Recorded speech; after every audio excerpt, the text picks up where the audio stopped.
Our Lenten study today is entitled Mourning a Future Self.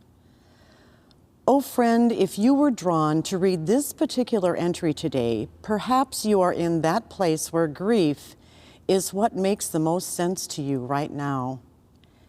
Because there is something that will now never be. There is an imagined future, something beautiful and dear to our heart, and it has dissolved before our eyes. What is it that you grieve? Perhaps your grief has a name. She is gone. He will never come back.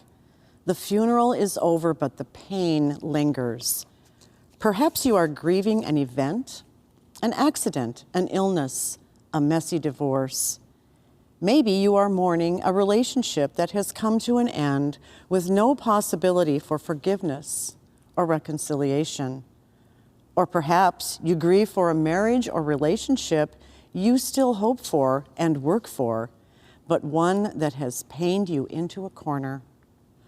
Or is it someone close to you?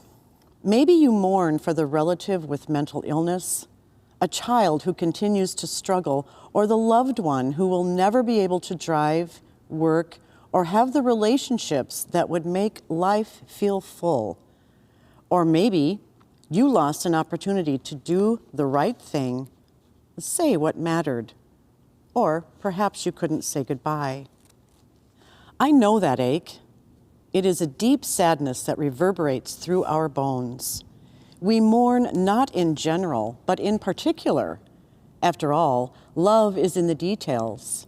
It is, as Dr. Don Rosenstein says, the loss of an imagined future. He is a clinical psychiatrist who works in a cancer center. An unexpected form of grief emerged for him when his son was diagnosed on the autism spectrum.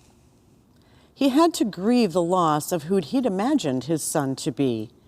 He had to give up on a fantasy of a future where he and his son could hit tennis balls back and forth.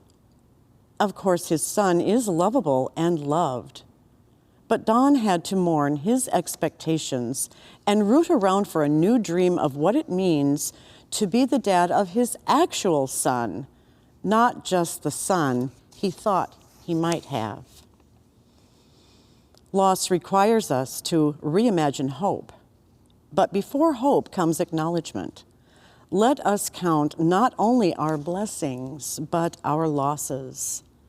Now, that might sound negative to people accustomed to leaning on optimism, but there are good reasons for starting with a deep accounting of loss. Honesty allows us a moment to pause and take stock before we forge ahead. Acknowledging this will never be is the precursor to imagining what might happen next. Without it, we may inadvertently find ourselves trapped in what psychologists call identity foreclosure. As psychologist Adam Grant describes, we can get tunnel vision. We commit and recommit to a single vision of the future, shutting down any alternative plans and the ability to adjust. You wanted to be a parent, but infertility made it too difficult. You hoped for a long-term partner by this age, but they haven't come along. You were excited to help raise your grandkids, but they moved away. We are forever being kept from an imagined future, and without honesty, we cannot first mourn that loss. When you cannot have the future you imagined, let the tears flow. Let yourself mourn. Pour out your grief in all its truth, with all your power in whatever form comes. With words or songs or talking with friends, long walks or screaming into the void, let it out. Tell God the whole of it, even though it hurts, and especially the honest, angry parts. Anger is our soul's sentry, put there to protect our boundaries and the vulnerabilities we carry. There is a time to mourn. Let it take up as much space as it needs. Your future self can wait. Today's blessing for when you mourn what could have been. Blessed are you, friend, sitting among the shards of what could have been. It is broken now, that dream you loved, and it has spilled out all over the ground.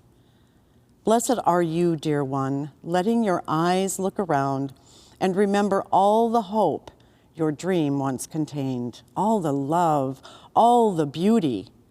Blessed are you, telling your tears they can flow, telling your anger it can speak. Blessed are you when mourning is the holy work of the moment, for it speaks of what is real. Blessed are you, letting this loss speak all its terrible truth to your soul.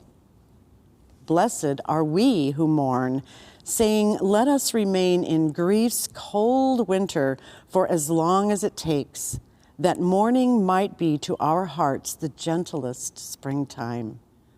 Let the thaw come slowly so we can bear the pain of it and find comfort at each release. Amen.